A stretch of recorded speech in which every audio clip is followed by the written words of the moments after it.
Hello, friend. Hey everybody, what is for dinner? Tonight I am going to make a comfort food for me. I grew up eating it. I've always loved it.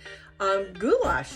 Who doesn't love goulash? I love goulash. My mom made it and then my sister made it and I make it. And it's just one of those things that takes me back to when I was a kid. Let's get started. I'm going to start by chopping up my onions and my peppers, and I'm going to use my little twist and chop here to chop them up. This little thing is so awesome. It's quick, it's fast.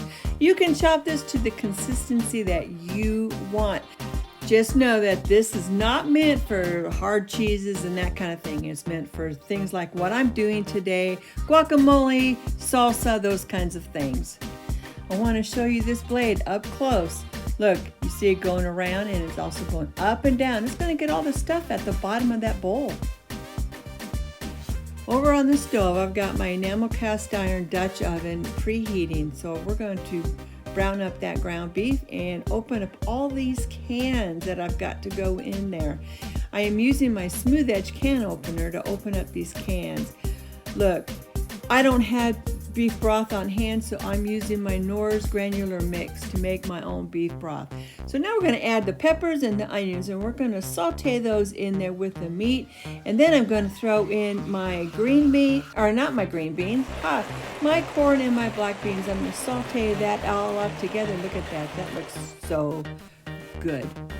Okay, so I moved the pot a little bit closer to you so you can see a little bit better.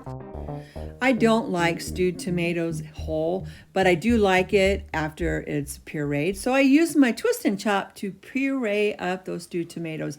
Now it's time to add all of the rest of the ingredients in there, and then I'm going to divide this mixture in half, freeze half of it, and cook the other half for dinner. I added the noodles here, and now we are going to let this simmer. It did take about 15-20 minutes for my noodles to get cooked, and yes, I did use a whole wheat noodle, so I'm trying to cut those carbs down just a little bit. If you see something that you'd like, message me to grab yours. Let's get it in your kitchen, or you can always visit my storefront. It's open 24/7.